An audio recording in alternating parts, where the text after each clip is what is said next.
Hello and welcome back to the Join Dota League Season 4 here on HeflaTV 2. This is going to be a best of 3 between Team eHug and Boreal Esports in the American Division 1/2 Winners Bracket Playoffs. And I believe this is the final, actually, of this division. I'm Grandis Fiend. I'll be joined by Mike Loris throughout this series. I think it's actually the semifinal. The one you casted earlier today, Complexity versus Team was... so now it's like Complexity versus the winner of this, I think. I actually don't know how many slots they have in Division 1. I'm assuming just one, but I honestly don't have a clue. There's not that much transparency between the Division 1-2 games, but that being said, it's still fine because we have ourselves a game, and I actually haven't casted eHug before, and if I have, it's just been such a long time ago that I don't remember. It has been quite a while, and I've been shuffling around players here and there since I've last cast them, so it definitely has been a while. When I look at the brackets actually stop here. It just says winners bracket file, and it has the complexity TTT, and then Boreal and eHug both in the same spot. So not exactly sure what that actually means. I assume the winner of this match goes on to Division 1 in the next season of Join Dota. I'll put what I'm looking at into the chat also, so we can compare notes. Very well. At least as far as this draft is concerned, we're going to see a Vengeful Spirit Puck Opener from Team eHug and a Lion Doom from Boreal. Dyer's ban. Well, the Venge Puck is certainly one that is potentially setting up for a Drow Ranger. Unfortunately for Team eHug, if that was the plan, it is no longer, as Drow Ranger is banned out. Boreal going to get on the Lion train and grabbing Doom rather early, mostly in response to the Puck. Lion is a hero that's been seeing so much more play, and you know, I'm completely okay with it. He does pack a serious punch. When he's on the offensive, when he's packing the finger, he's the most deadly hero on the map 99% of the time, but between those times, he is very, very vulnerable. Like, it's deceptive how fragile this guy really is. It definitely is something to be concerned of when you're running with these type of lineups. For Team eHug, their combination of the Vengeful Spirit and the Puck is a really standard one, and a really solid one at that. Very flexible, what it can accomplish, and the late game combination of having an Agnum Scepter Puck with the swap is pretty darn sick. Yeah, we saw this opening all the time from Virtus Pro, and I think Virtus Pro Polar as well. So all the VP teams jumping on this train. It worked out really well for them. And I mean, it's two heroes with, well, first of all, Puck has a lot of survivability. That's nice. And then Vengeful Spirit adds even more survivability into whoever you want to help survive. And maybe isn't going to get you away from Doom all the time, but it's certainly a great tool. If someone important on your team gets hexed, well, swap out and you're good to go. So it's a very versatile opening for eHug, and that being said, it is really up to them as to how they want to proceed with this. They could go for a massive team fight lineup if they want to grab an Enigma, or they could just take it into the late game and, you know, take Spectre or Medusa or one of those types of heroes. For sure. Boreal Esports are going to respect two of the main follow-ups to this Vengeful Spirit in the Puck in the Drow Ranger and the Tidehunter bands. Drow Ranger in particular is very scary when put in combination with both the Venge and the Puck, and they'll follow up these first two with the Void. So it's going to be Wraith King Anti-Mage banned out, then a Faceless Void picked up for eHug.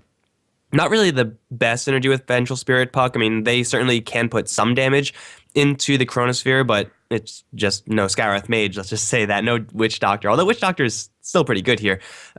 Faceless Void as what I'm assuming to be the carry for now for Team eHug, and I mean, that's a pretty good one. Doom is always going to have that Doom in response to the Chronosphere. Lion is also decent against Faceless Void, just being able to hex him and ignore him, or hex him and then bring him down without having to worry about Time Walk. Boreal are pretty well equipped to deal with the Faceless Void so far, but Faceless Void so far is a reasonable pick, and it keeps their entire draft blue, where for Boreal they're all more red. Yep, definitely. Going to see some color scheme strats going on. The Earthshaker pickup for Boreal is going to be nice and disruptive for Team eHug. They will have a swap to kind of get around that maneuverable Puck, but inside the Chronosphere, if you're able to line up the Fissure correctly, it can be very annoying for the Faceless Void to deal with. At the very least, wasting a couple seconds of his time that he'd really like to use focusing down a single target. So in that sense, it's a quite nice pickup and a lot of stun locking coming out from both of these two supports. Well, we have Earthshaker, Doom, two melee strength heroes now for Boreal, and eHug don't really have many heroes that could really punish this, with the exception of Puck, does do decently as far as punishing the low-range heroes. Lion, not as much so, but still Lion is certainly easy for eHug to deal with. So as far as what eHug need right now, I'm assuming Puck right now is going to be going towards mid, although offlane Puck has been seeing a little bit more play as of late.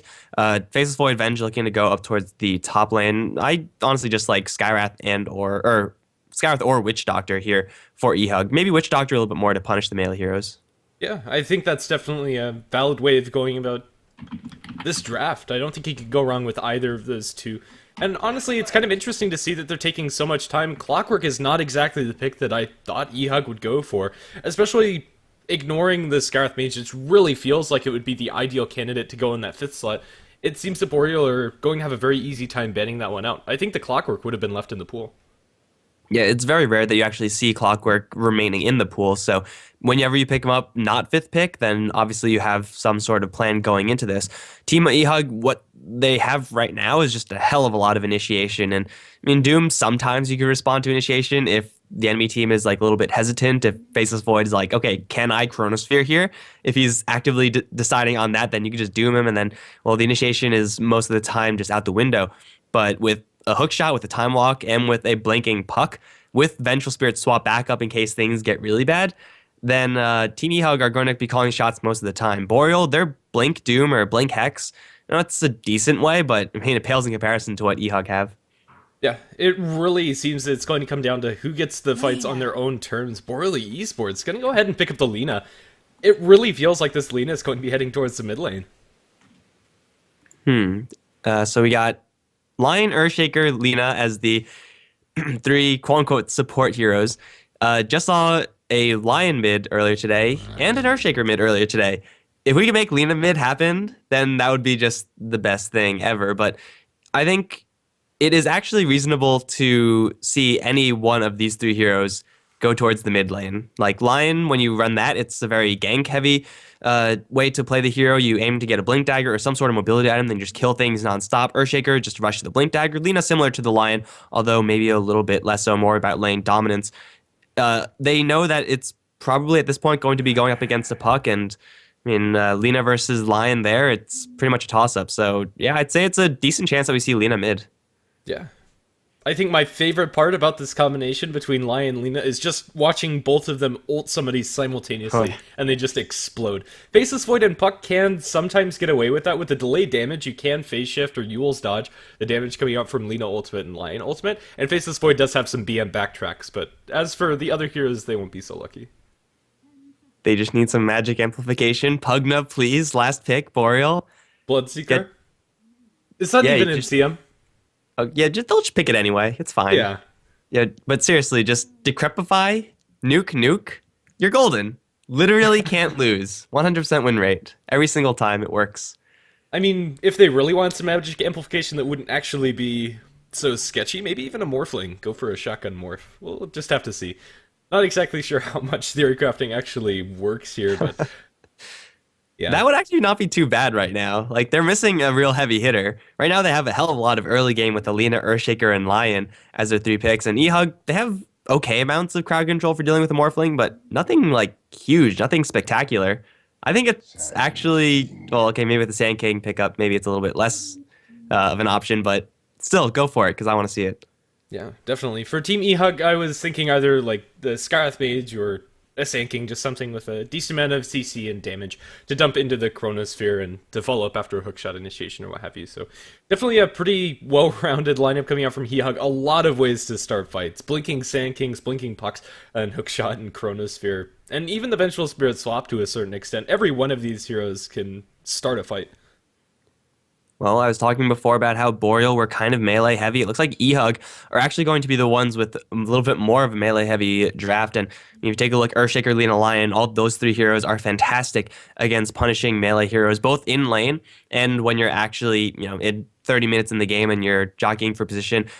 These heroes tend to clump up, and though they do have to work around chronospheres and cogs, things that will make it so that clumping up is a little bit more difficult for eHug, the Boreal side are working with a hell of a lot of AoE. What they're lacking right now is just sustained damage output, stuff that Faceless Void can offer Team eHug, Clockwork to a lesser extent, Puck to a lesser extent, but Boreal, I think they're going to have to grab some sort of late game hero right now, because as far as their options, their sustained damage output, unless they want to do some wonky battle Lina, it's probably not going to be the best for them.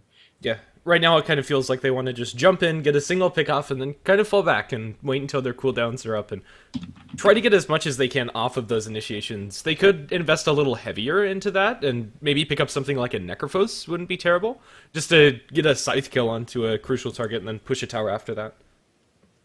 Yeah, Necrophos seems reasonable here. I don't know if they would want such a soft hero up against this much initiation. Okay, we did it. We won, guys. The bad part about this is that it breaks the whole red scheme that Boreal have going for them, but they are going to go for the Morphling as their last that we were talking about before. I mean, if he fully morphs strength, maybe we can call him a red hero? I don't know. Who knows? Either way, we'll go ahead and introduce While him. he's morphing strength? Yeah, exactly. That's the whole idea. Boreal, they're going to have 470 playing on their Doom, heading towards the offlane, at least to start things off. Looks like we are going to be seeing a mid Lina opening out with a Null Talisman played by KVH, or supports Futsa on the Earthshaker, and Lion going to be played by Loki57, leaving last but not least the Morphling by 747. And for eHug, it's going to be SN playing the Faceless Void. Currently heading up towards top. Looks like he might be joined by Lust on the Vengeful Spirit, also heading up towards there. Snow's going to be on the Sand King with Muffins on the Puck, and that leaves on the bottom lane MJW on the Clockwork. Seriously hope I'm not mispronouncing any of these guys' names, or if they have a name that they usually go by, but if they did, then they probably should have put it in their name. But it is going to just be a standard Clockwork offlane, and I don't know if that's going to get that much traction. Just Morphling by himself has a decent time versus the Clockwork. Add a line into that, maybe for a little bit of poking harassment, but probably a little bit more so just mana drain harassment. And the Clockwork can't really get much done down here. Yeah, and then just being able to constantly pull, although he isn't actually going to have access to the medium cam. Clockwork did get his ward down, blocking that pull through, and I don't think that's likely that's going to get dewarded, especially since Lion opened up with boots first.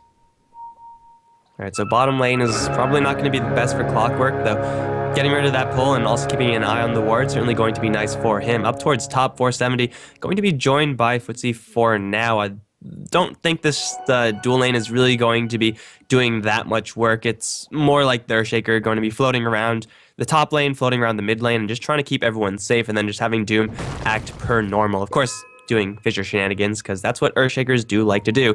And over towards the mid lane, Lina versus Puck. I don't know if I've ever seen this matchup before, but I'm inclined to think Puck should walk all over the Lina, or at least most of the time, as a lot of what Lina has is easily counterable by a phase shift.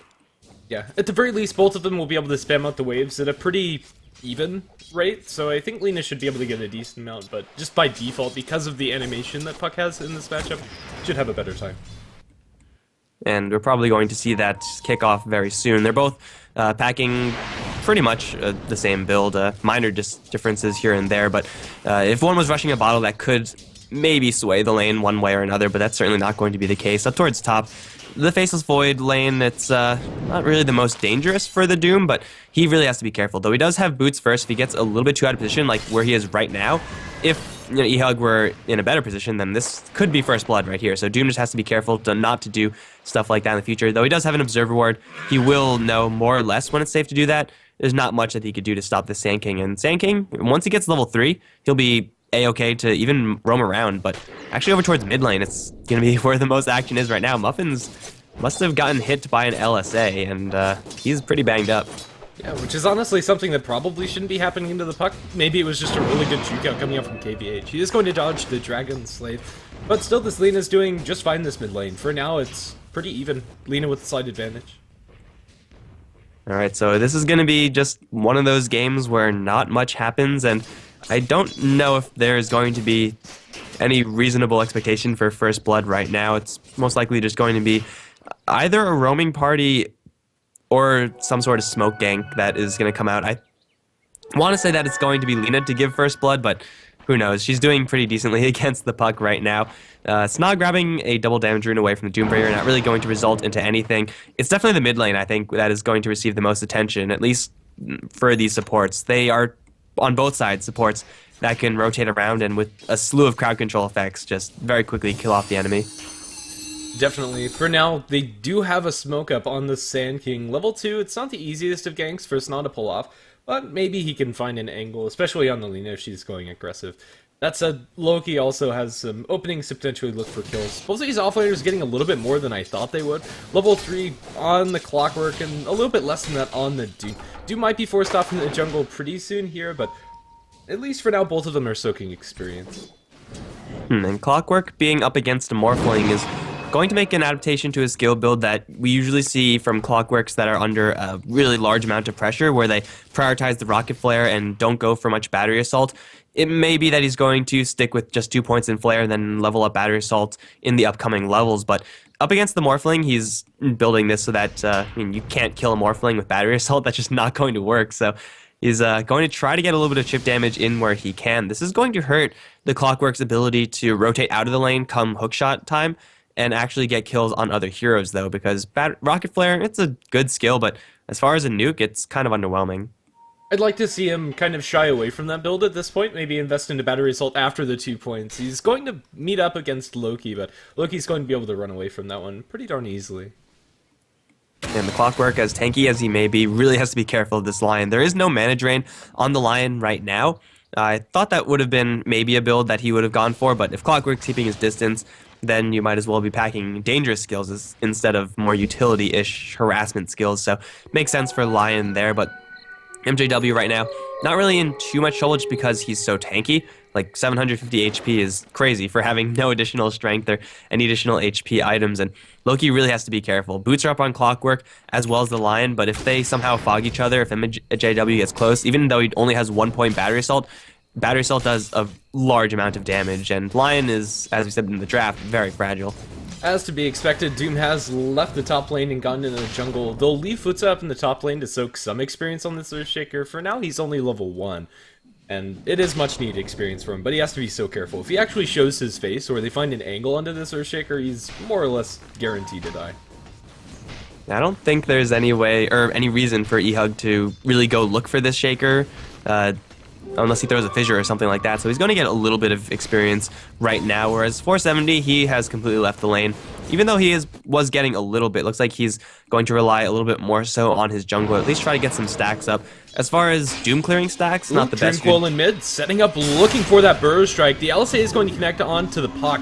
KVH still in a decent amount of trouble. Illusorb flying through, they'll jaw into it. One more right click's going to secure first blood. I'm right.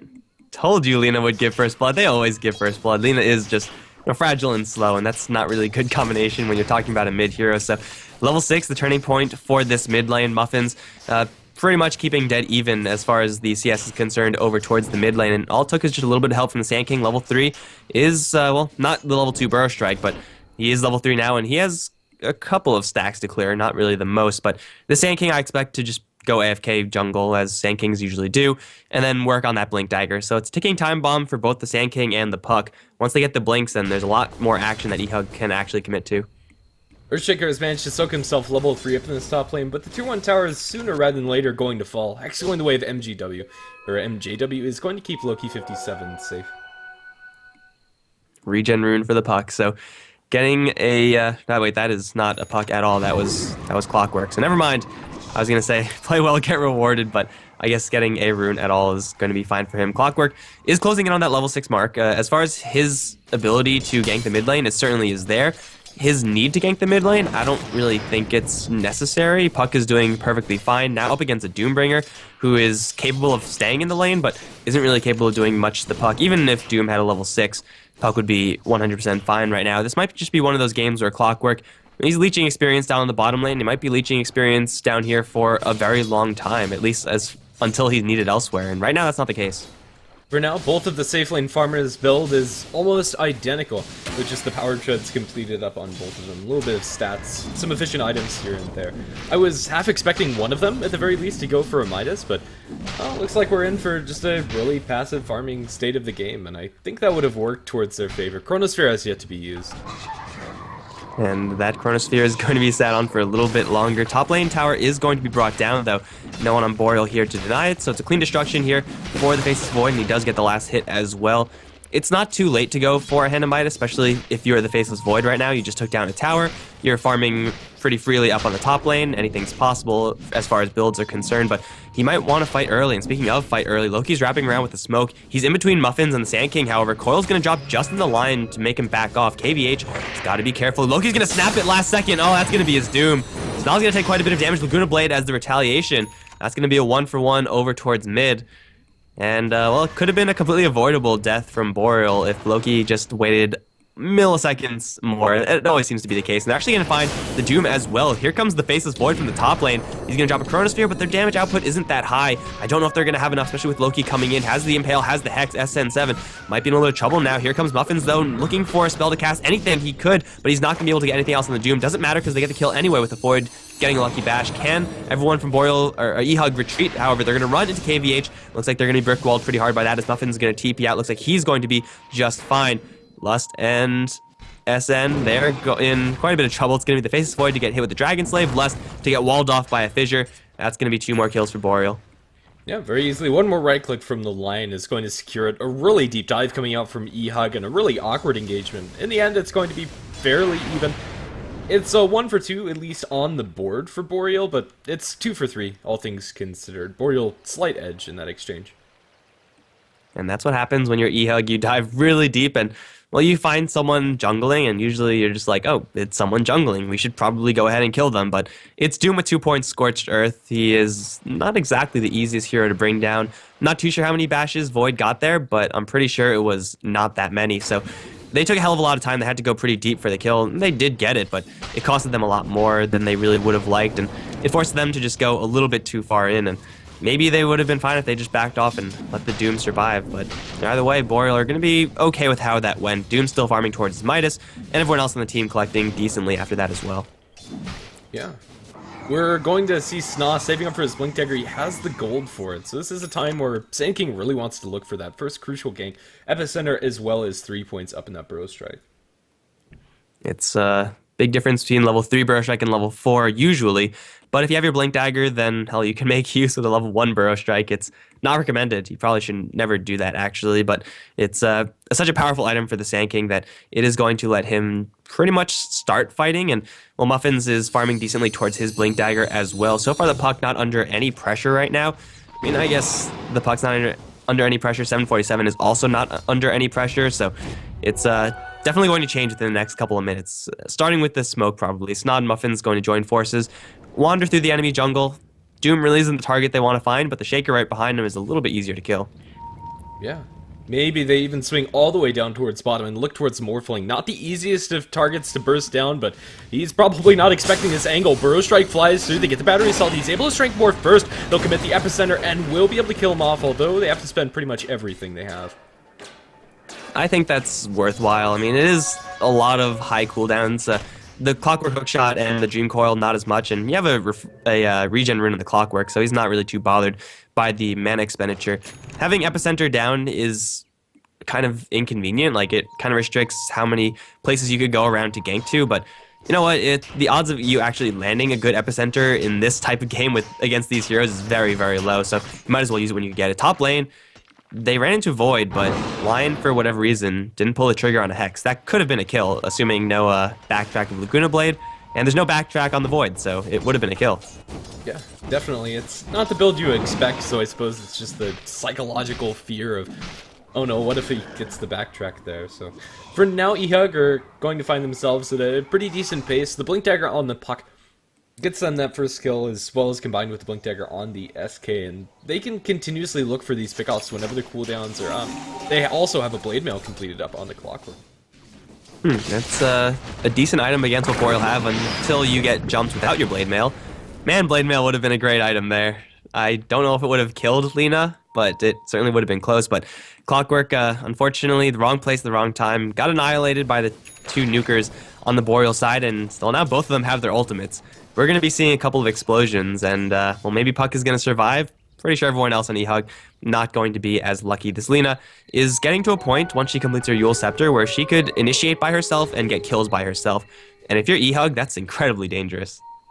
Yeah, the Blink Dagger on the SK isn't going to be met by one on the Earthshaker, not for quite a long time. Foots has been playing incredibly defensively and really hasn't been looking for any kills, just sitting behind 747 or the Doom, wherever they're farming, offering that threat of a defensive Fissure, but by himself really hasn't been able to do much. And because of that, Blink Dagger on him's not going to be up for ever in this game. Like, it might just not come up if he's not going to have any space to farm. Morphling, he's still in this bottom lane, and eHug, they got the kill on him once. I think they should probably look to shutting him down one more time. And well, really as much as they can. SN7 is farming pretty decently in his own jungle right now, so if it does go to a stage where both sides are content with just sitting back and farming, well, Doom is going to get a little bit better just being able to shut down the Faceless Void, but Morphling versus Void, as far as their ability to carry, they're pretty darn even. So it's a toss-up if they want to do that. Footsie, though, is going to get jumped. There's nothing he can do. With the hookshot and the epicenter committed, he's going to be dropped very quickly. Not even an Echo Slam if he wanted it.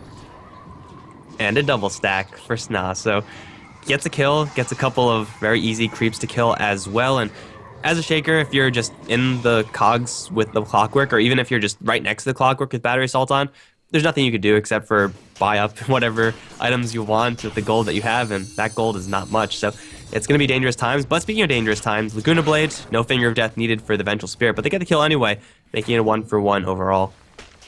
Tier 1 tower down and bottom's going to be pressured by Muffins as well as Sna. There's not really anything else on this other side of the map that Boreal are getting directly, but they do have 747 farming up in the top lane, pretty much uncontested. It looks like Muffins might be able to get this tower with the next creep wave, since Boreal haven't rotated anybody down to defend. This Morphling is going to be going for a Yasha first build, so deciding not to go for Lincoln Sphere. I guess, actually Lincoln Sphere not that good this game, which is kind of weird considering how much CC eHug have. It's just not really Lincoln Sphere crowd control, so he's just going to go straight up Yasha. Don't know if it's going to be Yasha into Manta style build, or if it's just going to be casual Yasha into something else, or even a Shanjin Yasha doesn't seem too terrible this game, but it's not going to be the highest impact anymore. So for Faceless Void, he's sitting on 2,000 gold, has Mask of Madness, he's ready to go, and if he finds one of the softer heroes on Boreal with the Chronosphere, and there's no interference through stuns or whatever, then that's a kill for SN. He is perfectly capable of doing that right now. Yeah, in that sense, I really would have liked to see 747 go for a greedier build. Yasha, it's kind of a nice item to have. It does accelerate your farming speed, but I think just going for the Midas would have been a little bit better so that he can actually keep up with effectiveness later on in the game. I mean, they're going to try to use the early game power of the Lina and Lion to go for top lane. MJW looking for a tower deny, will not find it. Actually, now gets Yules up into the air, completely surrounded and completely screwed. He almost killed off KVH if he wasn't careful, but saw the Blade Mail come up, and they'll get the kill on the Clockwork and the tower destruction. But it is not for free. They lose a tier 1 tower of their own over towards mid.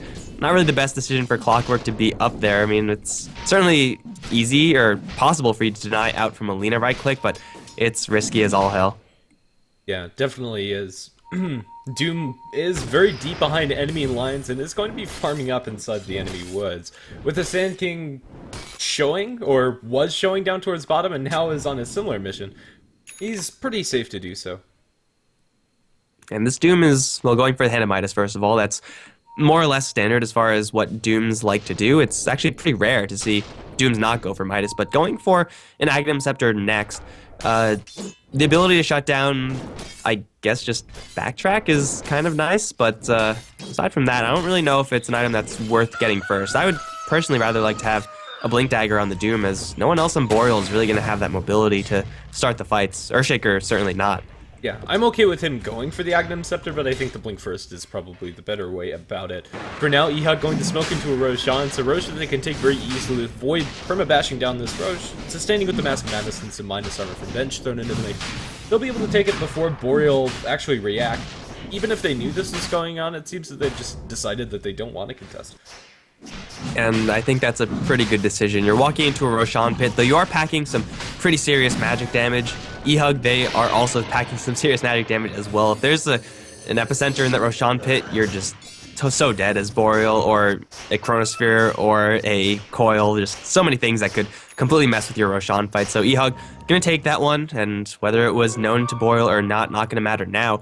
They are going to be facing down a double life Faceless Void, and he is already fairly difficult to kill off once. You don't really want to commit instantly all your big nukes just because, well, he might just backtrack it all and get away. So now they're going to have to, and then hope to God that they have enough for a second round. But eHug, I don't know if they're actually going to do anything with this Aegis. They're going to feel more than comfortable to fight, but as far as taking objectives, they don't have the best heroes for that. Oh, poor Loki, spotted out by an Invis Puck. They could bring the Clockwork at a moment's notice. This might be a very easy kill. Dreamcool committed, the Waning rift him up, and it's just going to be a solo kill for the Puck. Sna comes in to snag it. Good work, Sand King. You really worked hard for that one. I think it was, I mean, that's fine. If you're working against the Lion, he could always turn around, Hex Impale, Finger of Death you, and then walk away. So It's a reasonable play to make, and up towards top, I don't know what happened, but there's a Chronosphere on the ground. Uh, yeah, that probably wasn't right. Maybe someone was teleporting in and canceled it, but I don't know. What I do know is that Lina is going to get jumped down towards bot. Yeah, that's a really spotty place to be in. TP out from the Morphling is going to keep 747 safe. But yeah, just the jumping power of eHug is incredibly scary when you're dealing with so many soft targets on Boreal. Pretty much every single one of them can be brought down. Doom is a little bit tankier than the rest, especially with Scorched Earth activated, but they still have plenty in the tank to bring him down. And Doom, he's going for pretty much a pure tank build. At a certain point, you could just ignore him. I think he's actually at this point. Like, he throws his Doom, and one person's out of the fight, but he's not really going to be doing anything either. So it's not really the hugest of priorities in order to actually kill him off when it's so easy to kill off his allies instead, and it's more worthwhile as well. Still, the eHug side, they are pretty deep with behind enemy lines with the Blink Daggers at the ready. They could go for a jump down towards bottom. Shaker trying to get a little bit of experience, trying to get a little bit of farm, but whenever he does something like that, he's just putting himself at risk to a hook shot or a blinking puck, and Earthshaker, you're getting such little gold, you really can't afford to die at all. No, you really can't. He has Soul Ring and working towards Tranquils, but that's it. Blink Dagger is a distant dream for him. Up towards top, potentially looking for a jump. There's no Chronosphere this time around, so Morphling's just going to be able to cleanly replicate out of that one. He's down towards the bottom lane now. Right, so it is just going to be one of those games where we're just juggling around, farming all the time. As far as when both sides are going to... Wait, hold on, because Lust is going to get hit with one ultimate of the Laguna Blade. I'm so disappointed that I haven't seen just the double ultimate nuke. That would have just killed off Lust and would have been spectacular, but either way, Lion is going to grab that Blink Dagger, so I suppose not having a Blink Dagger in your Earthshaker, though it is very nice to have that Blink Echo, having a Blink Hex is almost as good. Almost. It really depends on the situation, but I think they'll take whatever they can get. They just need a way to start a fight.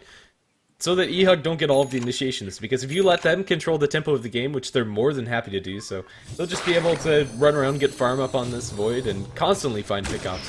They have the Aghanim Scepter also completed onto 470, so Boreal are finding some pretty major items. But are they major enough to actually go for a fight? Like, they have the Aghanim Scepter on the Doom, as you just said. They have the Manta Style on 747. These are all what I see as more like kind of transition items. Like, they're good to have, but they're not really go time items. It's not really like a Blink Dagger or a Sheep Stick where you grab it and you're like, okay, well, it's time to kill things now. You're just like, okay, I have the item and it's nice to have, but it's not really going to change the way the game is going to be played. So I don't expect Boreal to actually make any huge plays with this. As nice as the items are, like, Eul Scepter is just another one of those, okay, it's nice to have items.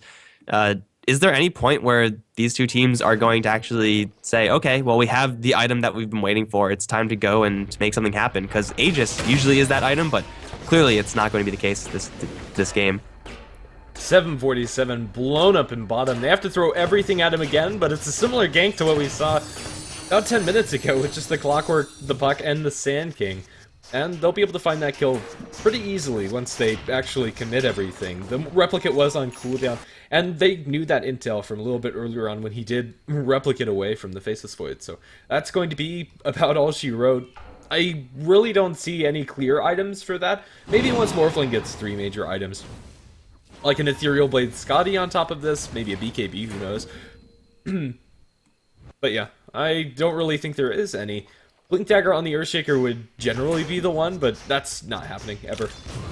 Yeah, it's probably just not even worth mentioning, but I mean, either way, Sna is on the bottom lane, in a little bit of trouble perhaps, but he's going to make his escape. 470 is the one in trouble now. MJW is going to make loose of the hook shot, but he will completely whiff on that Doom. There is a Vengeful Spirit up on the high ground. She can't really do anything to help out, and well, they missed their kill opportunity. Maybe eHug, maybe Boreal rather. They're not going to miss theirs because they got the double nukes available.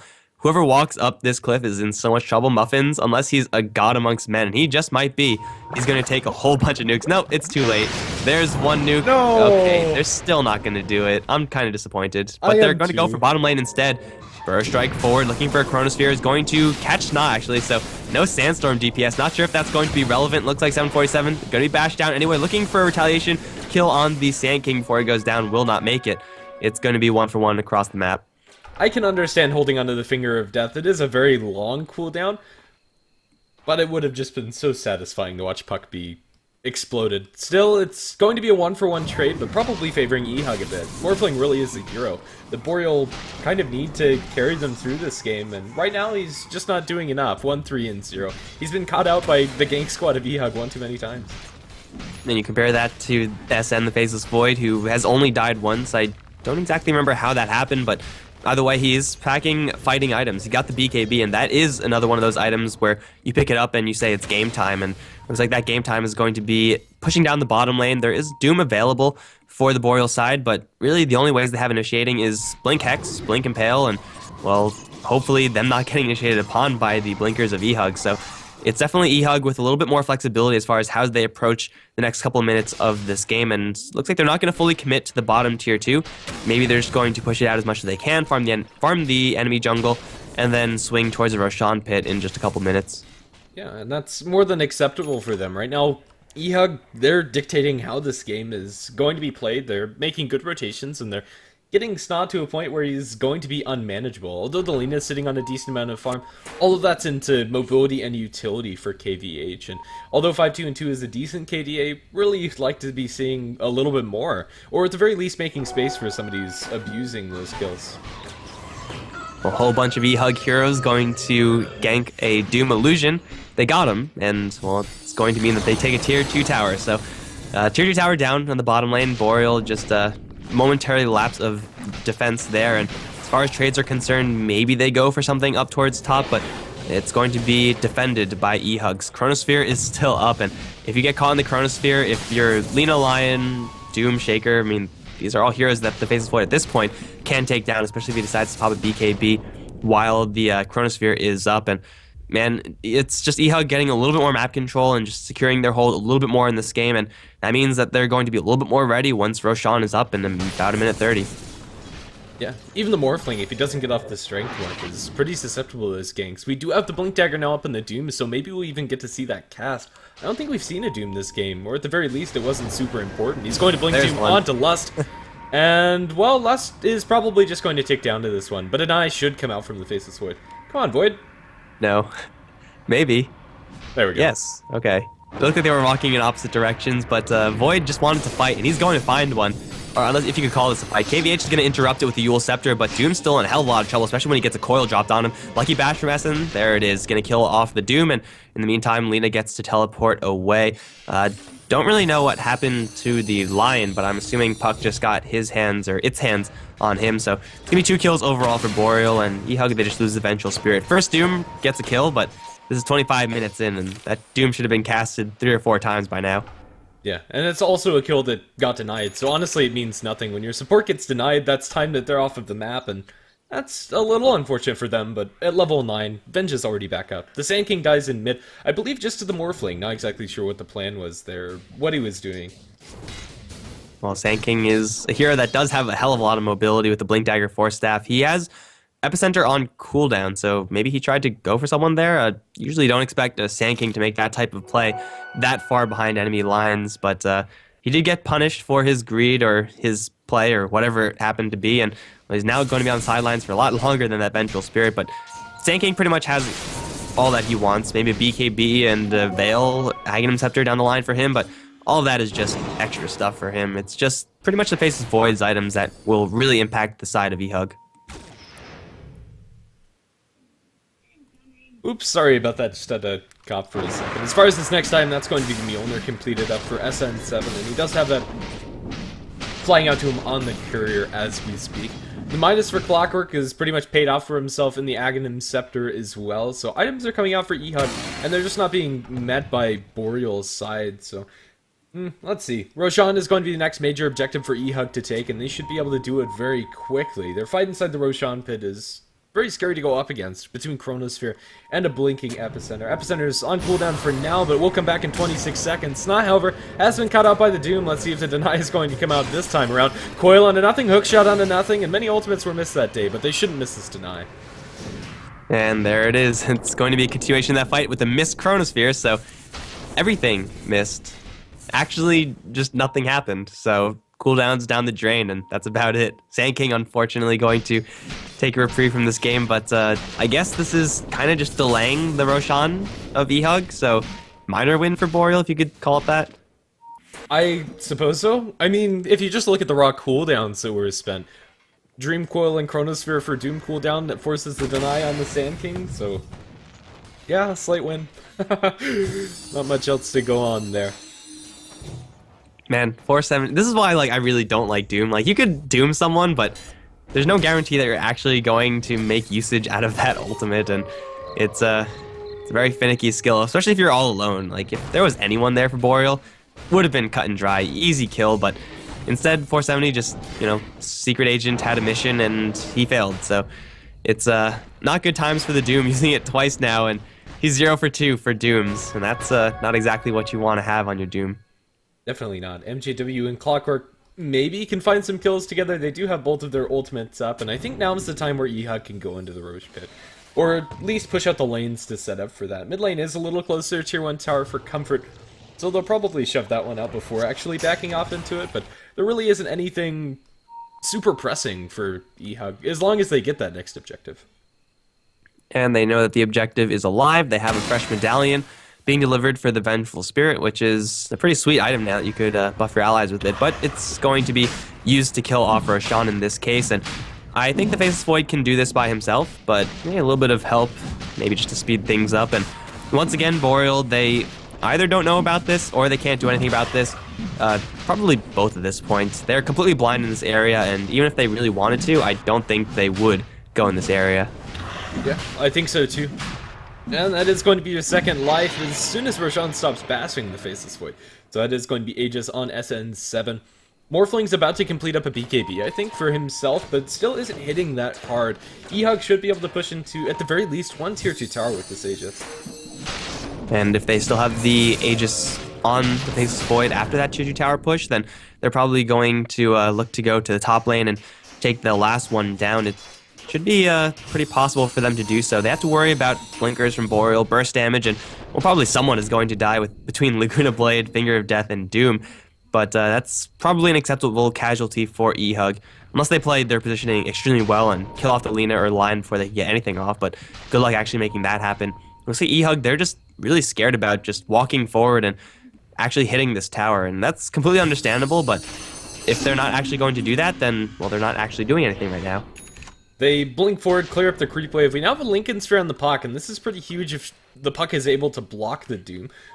Some clutch placement on the Faceless Void or what have you could be pretty important for them, and for now they are just going to commit that Lincolns to SN7. With the Lincoln Sphere onto him as well as the Aegis BKB, he's going to feel more than comfortable enough to hit this tier 2 tower.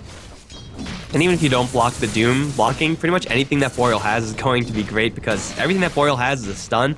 I guess Mana Drain, if Lion really wants to get some serious value, just blink in Mana Drain Hex, but that's pretty slow and definitely not the combo that you want to be doing. Regardless, it is going to be the tower destroyed, and Faceless Void, as promised, does still have that Aegis, so I would not be surprised at all to see eHug go up towards the top lane, and we'll take the last tier 2 tower. Took a tier 2 tower without resistance, might as well take 2 tier 2 towers without resistance, and it is going to be most of the heroes moving up towards there. The exception being Puck, who's charged with defending this bottom lane. Up against a couple of Morphling illusions, that's not really going to do much of anything, so Boreal, it just seems like they're just trying to scrape some gold together for something, but man, I don't even know if it's going to be enough, because eHug, they're getting more gold with every single passing second. Yeah, it really is. They're sitting on 1 Midas on their Doom. If you're going to play like this, I definitely think, I'll go back to it again, that you go for Midas on, at the very least, 1 more of these heroes. You're just not going to get enough advantage if you're freely giving away these towers, especially when the team that's actually able to find these objectives has the Midas advantage. Link up towards top, Doom on the left. This time around, Venge doesn't have any backup, and this is just going to be a kill onto the Spirit. Or will it? Time walk in for Deny? Well, SN is just clearing creeps. He just doesn't care. What a heartless man, this Faceless Void. He could have gotten the deny so easily if he just left the creep wave. He would have gotten those creeps eventually. But Venge is actually going to die, so 1 for 3 now for the Doom. Yep, it is going to be a little bit of gold into his pocket, but he doesn't get experience for that kill either, so it's still not the end of the world for eHug. But it is going to slow down. It's only a push. Venge also. Yeah, it is. It's not really that important. They will be able to push down this top lane pretty easily. Actually, this Venge is 0-5-1. It really has felt like Venge has done more than that. Well, I guess to be fair, there haven't really been that many kills this game, so You can't really expect spectacular scores, but I think it's mostly just because Venge was not involved in those ganking parties with the Morphling, like with the hook shot, the coil, and the epicenter. Venge, I don't know where she was, but she wasn't there, so missing out on a couple of those kills is still, a high enough level to really help the team just by living. You throw out a wave, you keep yourself alive with Vengeance Aura. You're doing a lot for the team, so it's not the end of the world, he said, for eHug, and they're going to use the rest of this Aegis to take down a Tier 2 tower. Boreal, if they had a Blink Dagger on Shaker, they would consider defending it, but that's still 500 gold away. Yeah. The Aegis is going to time out pretty shortly here. There's only a minute left on the duration, so they probably won't be able to get anything more with this. But they are going to be saving up towards that next item for SN7. It's going to be a damage item. Daedalus looks pretty likely. Lincoln Sphere is going to be popped on the puck, and they'll put a little bit of pressure down towards bottom, just trying to force a reaction out of Boreal. But yeah, I don't think this Aegis is going to do anything more, but what it's already done is more than enough for eHug to be happy. Actually breaking high ground for eHug without first getting a really nice team fight going and team fight victory going is going to be really, really hard. Morphling and Doom, they're spotted out in the other lanes, so maybe eHug, they're going to actually teleport back to defend and go for the high ground push. It's going to put SN7 in quite a bit of trouble. It's going to be Muffins in more trouble, though. He's going to get the Lincoln Sphere proc, which will block the Impale and keep him alive. SN7 getting hit with the Laguna Blade, dropping down to 50 HP. He's going to backtrack the Adaptive Strike, but he will not backtrack the Impale. No, he is going to be surviving, actually. Lion couldn't get anything out. I can't believe SN7 is still alive. He might actually just have the Aegis time out, so he has to go back to the fountain, so maybe it would have been better for him to die. Yes, he will lose the Aegis, but he's fine anyway, because he's going to clear out the rest of the dragons, and he gets a full heal, so a close scrape with death, SN7. It ultimately results in just the Lion going down.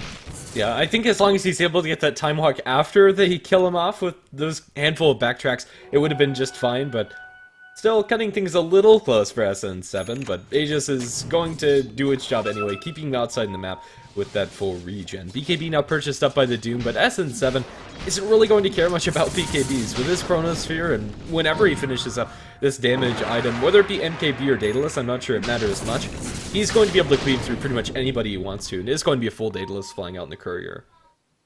Yeah, so far no reason to go for an MKB, and it's a good item and everything, but you generally want to have a reason to go for it first before you pick it up, or you have to be expecting a reason. And Morphling is very, very far away from a Butterfly. I mean, he has no components of it. Gonna grab an Ultimate Orb, which is also gonna make him further away from it, so it's a hell of a lot of damage for this Faceless Void. At this point, if he pops a BKB and Chronosphere and lands it on 2, those 2 heroes are just going to die. And speaking of dying heroes, MJW can pop the BKB of his own, blink forward onto 470, going to stun him, but it's going to be stun, take even more damage. He's going to lose the gem immediately. We're taking out 2 ultimates, though. In the meantime, it's going to be Loki to be the trade.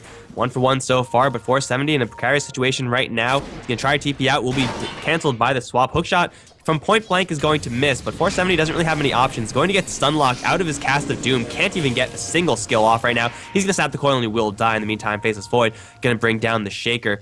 And that's going to be Gem right back into the hands of eHug, making it a 1 for 3 trade. I said before, it's going to be hard for eHug to get into the enemy base without first taking a nice team fight. That's the team fight that they were waiting for, and this should be a high ground push. Lion's Finger of Death was backtracked on SN7. It probably wouldn't have had any impact on that fight at all, but it is an unfortunate happening when you're Lion about to die and you want to do as much damage as possible, and then nothing actually happens because of it. Tier 3 tower is going to be taken out by eHug. They jump forward for an LSA onto SN7, but all this does is delay it. The Tier 2 tower down bottom, I suppose, was taken out by the Morphling, but he's not able to do much else. Tier 3 tower is going to fall, and eHug are going to pull back. Well, everyone from Boreal, they're now alive. The Blink Dagger's up and ready on the Earthshaker, but unfortunately they can't really make much happen. It's a Tier 3 tower for eHug. It's once again just part of the plan, which is just to slowly but surely accrue more and more of a gold advantage through out-farming, out-killing, and I guess to a lesser extent out-pushing the Boreal side until they have just critical massive items. Then A move down the mid lane and we'll take a team fight or massacre a team fight and then be fine on their merry way. And that is going to result so far in a sheepstick advantage for the puck. And of course, you see the Daedalus on Faceless Void hitting for something like 700 crits right now, which is pretty damn high considering he has no real damage items. He's also holding on to a hell of a lot of gold, so this Faceless Void is going to get really terrifying really, really quickly, and Morphling just isn't there yet. Maybe a Tier 1 tower is going to drop for Boreal, but it's a Tier 1 tower, 37 minutes into the game. Actually, no one cares. Yeah, it really doesn't mean anything for any control points for map objectives. Roshan It would have been nice to have that tier 1 tower for that, but eHug can still comfortably take a fight inside that Roche pit. Blink Dagger is up for Earthshaker, so maybe we'll be able to see the Echo Slam coming up from Futsa. It has been, in the last couple of fights, pretty good, but still, this Earthshaker has felt like it really hasn't had any impact at all. The Fissures have been nice to delay, but I think he probably could have picked up a different defensive support to fill this role. And yeah, he was not played aggressively at all, was played defensively. I don't even know if he actually used his fissure defensively at all. Most of the time it was just maybe preventing eHug from making an aggressive play of their own. It's like, oh, if we go in, we're going to be up by a shaker. We probably shouldn't go in. But it's going to be 747 in a lot of trouble, actually. He has a replicate right next to him. He's going to pop BKB, but I don't really know if he has any way out of this. Going to pop and try to kill someone, but he's doing nothing. Look, he's not doing any damage to Lust, and this is a hero that you should be able to kill as Morphling. Hell, any hero should be able to kill a Vengeful Spirit. But, yeah, I guess 100-something strength doesn't really help, but this Morphling is in the wrong place at the wrong time. That had to be a miss, Mike, bro. You do not hug your replicate like that, ever. Yeah, I think it probably was. He probably intended to throw the Doom replicate out and potentially bait out a gank from eHug onto it. Ideally, Chronosphere is drawn out, but I don't think that would have happened. Maybe they get a hookshot, but yeah, it looks like he just kind of controlled both of them at the same time. Tier 3 tower has already fallen in this mid lane, so I'll leave eHug open to go for the range barracks. Doom onto Lust is going to mean that poor Vengeful Spirit is going to fall up towards top lane with nobody there. SN7, he backtracked another Laguna Blade, and now they're going to initiate on Loki. He's going to get hexed up. Epicenter's being channeled. No one is there, though. SN7's going to pop BKB, but still, no one is there, so it's going to be adding more insult to injury right now. SN7's going to help clear out the rest of the racks. He's going to hit with an Echo Slam, which of course you'll backtrack because that seems fair. Now turning around for a Chronosphere, Footsie and 470 are both really dead right now. And SN7, he is literally Jesus right now. He can't be killed. Lina is not going to have anything in her arsenal that could actually put damage into the Faceless Void, and that's going to be the entirety of the mid lane at the very least for eHug. They probably could go for more, but they're going to make the conservative play and fall back. They have a lot of gold. They have a regen rune to grab on the bottom lane. And honestly, SN7 can solo Roshan at this point. And if he can't, then you buy an item with your 4,000 gold, then you solo Roshan. So eHug with a commanding lead at this point. Yeah, my goodness, those backtracks coming up from Faceless Void are ridiculous. That 20% chance, 25% chance really feels like it's closer to 100 when it actually counts with those big ticket ultimates from Boreal. Either way, it's going to be an Aghanim Scepter up for the Faceless Void, and that's going to be ferried out to him on the courier as we speak, as well as some boots of travel for the puck. And so now they have a Chronosphere that they could more or less spam eHug. They have an Aegis and a Cheese that is just sitting, waiting to be taken, and Boreal, they have not contested any Roshan up to this point, and since they're more and more further behind, every single time Roshan is up, it is less and less likely that they're going to contest it. So I expect eHug to grab this one, and then, who knows, maybe bottom lane, maybe top lane, maybe they're just going to look for a team fight and then just win the game off of that team fight without actually killing the Raxes. But right now, eHug, I don't really know if there's a way for Boreal to come back into this game. They need so much more on all of their heroes. If they were all given like 2,000 gold, even then I don't really know if it would do the job. Yeah, 2,000 gold, maybe 6,000? But even then, that puts them on even footing with eHug, and even footing when you're dealing with Chronosphere, Blinking Sand Kings, and just the vast amount of ways to initiate. It really doesn't feel like it's enough. Morphling needs damage of some form or fashion, and that's just not happening.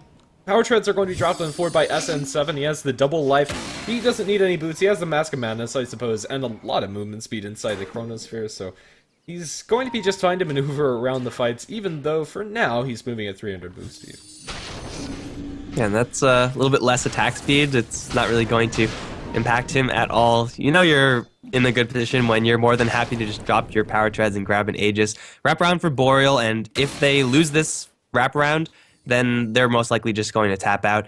They have to go soon, and they're going to have pretty good positioning when they do jump in. Let's see if the Doom can actually Doom someone that's not the Vengeful Spirit, because if he does, if he manages to catch the puck or the Faceless Void, that can go really well for eHug, but they're going to wrap around, find Snog, opening up with the Hex. Snog going to take Laguna Blade, and instantly is going to go down. 470 is going to jump forward, but gets caught in a Chronosphere. That's going to be Lion dead. That's going to be 470 dead in a short while as well. Footsie's now going to be focused down by the puck. That's going to be 2 down. 2 additional heroes down for Boreal. 747's got to get himself back into his base. SN7, very, very slow, but he still has that Aegis. Going to wait for Lina to drop. Will blink out straight after, but SN7's going to get doomed. He doesn't really care, though, since he's still doing a lot of damage. Muffins and MJW, they have to back off soon. They're a lot more fragile than this Aegis Faceless Void right now. Yule Scepter will delay death on the puck for a little while, but here comes the Epicenter onto 2. Hookshot, chain stunning 747. Not enough damage to actually kill him off, but enough to force it out. Now the Aegis is going to drop. KVH, 470, still looking to fight this one out. MJW taking a little bit of damage from this Lina, but has his cheese. He's going to chow that one down. Now the jump forward for Lina. She's going to fall right into a Burrow Strike. That's going to be her death. Now it's 470 that they set their eyes on. If not for the buying back Lina. She's back up. Everyone on Boreal is back up, actually. And eHug, I think they actually have to back off. KVH, though, is going to jump and get hexed immediately. Butch is going to get in with a pretty nice Echo Slam. It's going to kill off the Sand King, but I don't know if that's going to be enough. Nice two-man spike. They're going to bring out SN7 and MJW. That is a successful defense for Boreal. They don't lose any structures, and it costs them a lot. They have to buy back on pretty much all of their heroes, but hey, they make it happen in the end. Yeah. I suppose it is high ground defended, but what's going to be the next step? Even if they take a fight like that again, they're not able to put any aggressive pressure onto the enemy side. So I suppose, yeah, where are they actually going to take this? They do have about 60 seconds where Faceless Void is going to be completely off the face of the map. Even though he has a buyback available, he doesn't have the money to actually purchase it up. He opted for the Boots of Travel. Yeah, that's fine. Boots of Travels are never really going to be an item that you're upset with getting, especially when you're almost 6 slotted, so not really going to matter too much in the long run. eHug, they don't have buyback right now to defend a tier 2, but I think they're going to be more than okay with giving this one up. If Boreal somehow take a really nice victory after the Faceless Void gets back up, then they could suddenly be in control of this game. It just takes 1 or 2 good fights, and then you're right back in the driver's seat. It's going to start with the destruction of a tier 2. Are they going to go for anything else? They might see Lust, but even if they do, I don't know if they could kill her. It's just going to be a tier 2. It's not really the most impressive of crackbacks, but it's something. They need a little bit more something, but yeah, it is the road back into this game at the very least. It'll be interesting to see how this net worth graph, and my goodness, it's going to be snapped back from a 2,000 advantage towards 10,000 after just that one fight, even with buybacks included, and experience also a pretty similar graph. Alright, so it's certainly not impossible for Boreal to recover in this game if eHug decide to go a little bit too deep, a little bit too often, but they play it slow and steady. If they get a kill initiation onto 747, they could outright close this game out. 747, does he have replicate? Doesn't matter because he's sheeped, or pigged, I guess. Morphling is going to fall, and he has no buyback because he just bought an Eagle Song. No, he didn't just buy it, but he recently bought an Eagle Song, and that's going to be a purchase that he's going to be kicking himself over because the bottom lane push is incoming, and Boreal without their Morphling, I don't know if they could defend. Yeah. Unfortunately, MJW hasn't been able to hit very many hook shots this game, but with the Aghanim Scepter, it's going to be back up, so they are going to have that available. Yeah, it is going to be very hard defense for them. At the very least, they do have Doom and aren't working up against the Faceless Void's Aegis, so they do have an ability to initiate, especially with this newly acquired Shadowblade. He's going to look for this YOLO initiation. The only target he needs to Doom is the Faceless Void. Will he be able to do it? However, Echo Slam committed onto SN7 as well as the Doom does come out onto SN7. They Finger of Death him, and he's not backtracking enough. SN7 is going to fall, although the rest of the heroes coming out from Boreal, they're just dropping too darn low. That's Lina down and a dieback for her. Buyback from the Faceless Void. Now he's going to boost the trouble back into this engagement. 470. Bro struck up, hookshot, and they will be able to bring him down. Now the bash is on the Loki. Loki going to be brought down. That's good game well played after a full 5-man wipe. Well, when you spend all your buybacks at defending once, that of course means that when the second push comes in, you will not have those buybacks. It would have been possible for Boreal to continue the defense if they all had another life, but unfortunately those cooldowns not really working well for them. So eHug slowly but surely strangled their way into the lead right now as they take a 1-0 lead over Boreal. Definitely. We'll be back with game number 2 coming up shortly, so don't go anywhere. We'll have more from both of these teams.